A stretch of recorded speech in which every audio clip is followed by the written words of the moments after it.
1000 ફૂટ બોરમાં motor ફસાઈ ગઈ છે અને 250 ફૂટે લાઈનમાં હાંધો.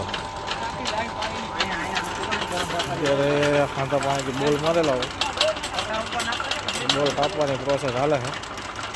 પછી આપણે મોટર પકડવાનું પાનું નાખશું.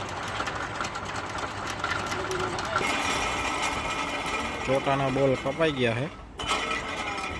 હવે આપણે હરિયા ઉતારશું